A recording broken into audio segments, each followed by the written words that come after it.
I decided to start working on the 12-volt socket for the v-berth, and you can see that I'm kind of in the midst of it. So I do have the hole drilled out for it. I have the 12-volt socket itself, same one as I installed in the v-berth. It's the Blue Sea Systems, just standard 12-volt. The thing that I like about this one that some of the other 12-volt sockets didn't come with, and I probably would always buy this company just because I know that they make really high quality products, is they also have a faceplate.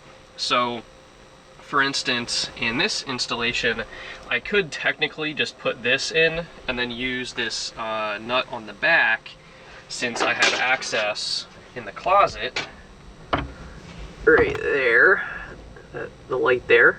But for instance, in the aft cabin, I did not have access to get in there and do this plastic nut on the back. So in order to install the one in the aft cabin, I basically had to smush it in and then use this faceplate, which is actually designed to go both ways, which is pretty cool. So you can either use the nut there to secure it, or you can use the faceplate, which you can see looks very nice. I also already ran the wire. You can see the white marine wire. This is some of that 14 gauge stuff that I bought, and I took the switch off here and I took the light socket out and was able to locate the ground and the plus 12 volts. I currently have the breaker off. That's why I have, this is actually a filming light. Pretty cool. It's actually got, check this out, it's got a couple different settings. So it's got, you know, your standard brightness. You can change the brightness. It also has a color temperature, so that's more blue, that's more orangey yellow. And then the cool thing is it's actually full RGB too. So for instance, that's just purple. It also has RGB cycle, and on the RGB cycle there's also like an RGB strobe and a slower or faster RGB. And it even has a couple of cool effects. It's got the police effect, which is a little crazy. It's got some different flashes, which is kind of cool. That's just like kind of like a pulse. And then I think there's a couple different flash settings. Oh, here we go. This is like a fire, which is kind of freaky on a boat. I don't know, it freaks me out. Like that, usually I would symbolize with like a fire, and it's not like a thing on a boat. And this actually emulates a TV. So you can see kind of like that TV flicker, you know, when someone's watching a TV. So it's a pretty cool light. I bought it for filming, and it's battery powered, which is nice. I've actually been using it for projects where I have to turn off or cut the power, since it's basically just like a floodlight at that point. But also a pretty cool party light. So I digress. So I have the 12-volt wire coming down through there, and then basically I'm just going to put some quick disconnects on the back to connect it to the back of this. And from there, I'll get it hooked up, and then after that, I will level and place the faceplate and drill some holes, and then put in some stainless steel screws. All right. It's the next day. Just wanted to film the finished product. It's looking pretty good, nice and level with the faceplate, and it's technically always live as long as the cabin lights are on, but it does have that cover, so it's pretty safe and secure. That is one big old burrito. So finally got the memory foam mattress from my mom's house. We were actually able to fit this in my hatchback. I have a Ford Focus hatchback. So it's a full queen size mattress. I think it's 11 inches thick of memory foam. So we basically just took all the covers off of it, rolled it up. The kind of the mattress cover that goes over it was kind of restricting its ability to roll, so we had to take that off, which unfortunately exposed the foam. And you can see it's a little bit dirty, but my neighbor lent me his lint roller, so I'm gonna have to go over it, because it's like a really grippy material, so it grips onto everything, and it also is very staticky, so it picks up like all the dirt. Did get a little bit of a tear taking it out of the car, but not the end of the world. So basically just fits in here, and then in order to get through that doorway, it's definitely not going to fit in its current rolled up state. So I'm gonna unfurl it out here, and I think stand it up kind of along this edge. And this is the old mattress topper that we had. So get that out of the way there. And luckily I left my hatch unlocked because I had to climb in the hatch because this was it. It wasn't going any further down. So thank God I left that unlocked. I totally forgot to lock it last night, which I guess is a good thing. Well, it's unfurled and sitting there. See, it's back to its original shape pretty easily. I'm gonna go ahead and get the kind of mattress cover set back on it. So this just kind of protects the mattress and keeps it clean. But like I said, we had to take this off. It's a Novos bed, pretty good mattress. I like it. We had to take this off because it was limiting the mattress's ability to roll up. So we took it off, and I'm gonna go ahead and get it back on because it goes on the bottom, and once I get it in there, it's gonna be really tough to do it while it's down on the ground. So.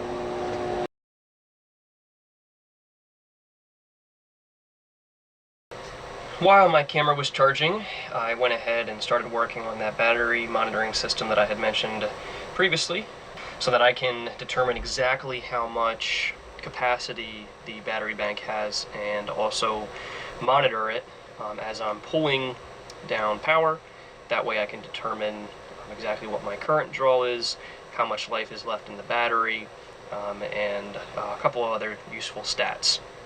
So the actual display unit itself is right here, and I apologize for it's a little bit dark in here, and that is because I have the entire 12-volt system turned off while I'm installing the battery monitoring system. So basically it has a 500 amp shunt right there, and you connect one side to your negative bus, and the other side is where the batteries connect to.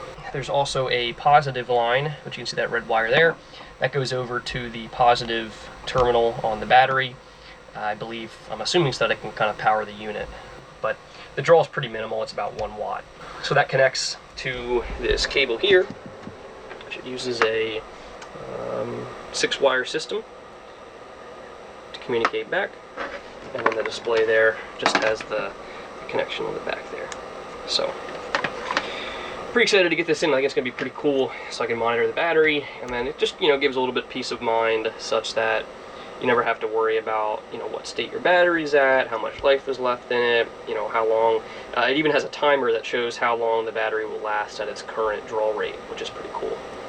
This was about $89, I think $90 online, and there's a couple of other brands out there, but Renogy seems to make high quality products, so I figured I'd spend the extra 20 bucks and get kind of like a name brand to an extent. So I'm gonna go ahead and get these battery terminals hooked up, and then I'll go ahead and get the connection with the positive terminal, and then plug in the display and switch on the power, and hope it works. Looking pretty sweet. Unfortunately, I thought that this was able to calculate your battery's capacity kind of on its own, based off of the voltage and the current draw and everything, but I don't think that's the case. I think you set it manually to whatever your battery bank is designed for, and then basically it just goes through and kind of monitors the draw, and then calculates how many amp hours you have left. It also shows you the wattage, as well as an estimated timer as to how long your battery will last at its current draw rate. So, considering my battery bank, the batteries are, I think they're 245 amp hours per battery, but the battery bank's 16 years old. I just guessed and said, nah, maybe it's half of that capacity at this point in its lifetime. I'm not too sure, to be honest. It was tough to find anything concerning how depleted a battery's capacity is after 16 years. A lot of it's dependent on cycle counts too, so there isn't really a magic number. I'm kind of just guessing it could be even worse than that. So what I'm doing now is basically just running the system without the battery charger. So I'm pulling about 10.5 amps right now, and that's with pretty much every light in the entire boat on, and also the refrigeration unit. So you can see it's it's pretty in line with what it says. So what I'm going to do is just kind of monitor it while I'm sitting here with everything kind of running. I'll look at the monitor the voltage as well, because if the voltage drops, then that's indicative of capacity decrease. So there's a couple good tables online that show you voltages to capacity for lead acids. So I'll just be using one of those table charts just to determine what the battery voltage is currently at, which is indicative of how much capacity it has left. Lots of ice. So we got a ton of ice up on the boat. It's been freezing rain for the past probably last night and then a little bit today. It's about noon. We're remote since it's pretty icy out there. So there's actually a lot of ice built up on the standing rigging, sail pack, stuff like that. So Sid's venturing up there with our docking pole. It's gonna go up and start whacking some of the ice off. Must have go out into the tundra. Whack it! So you can see all the ice. I got most of it off the bimini today, but there's a lot of it up on here. You can see it all up there. So she's gonna head up and at least try to whack some of it off. Good luck. Don't slip. I'll try not to. Okay. Don't stand under it either because it'll hit you. Okay.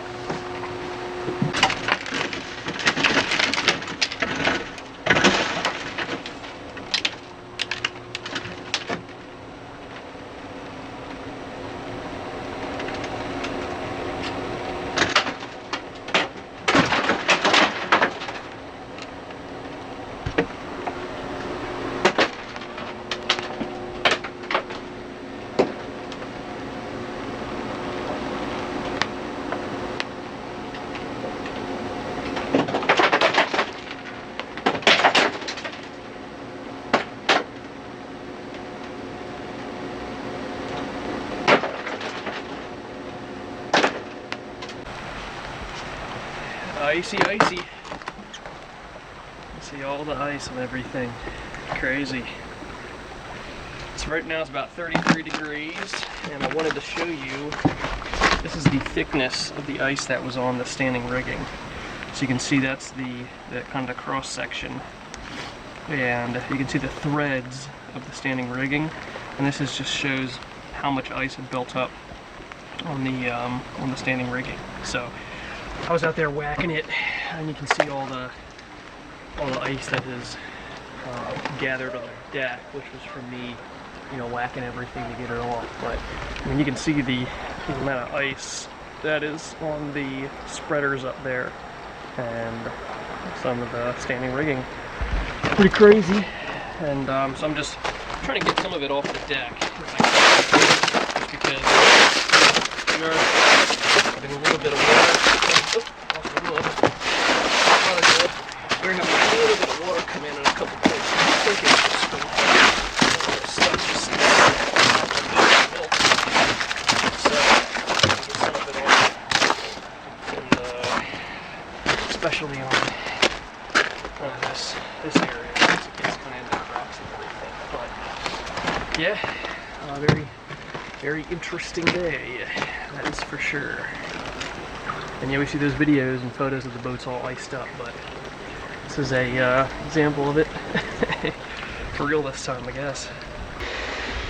In the bathroom here, we have our over the shower head organizer, and unfortunately it does not fit around the original shower head holder nicely. It's kind of little lopsided and just doesn't really do the job too well. I mean, it kind of sits there, but as you can see, it's all crooked. So the plan is to, oops, almost dropped the shower head there, is to relocate one of the hooks which was back here. And this is a hook for just random things. It's kind of weird that it's behind the shower curtain because you can't really access it when you're showering, but you can see, oh, there goes the shower rack. You can see I unhooked the hook there, or undid the hook there, and am planning to move it right over into this area. That way we have access to the assortment of shower goods, and we don't have to worry about it hitting the kind of the hose here if it was directly beneath, or the shower curtain. So trying to keep it kind of away from everything. So I'm gonna go ahead and get the, I already got the drill bit in my hand actually. I'm gonna go ahead and get that drilled. And apologies for the noise. We've got our little Roomba guy back there doing his due diligence.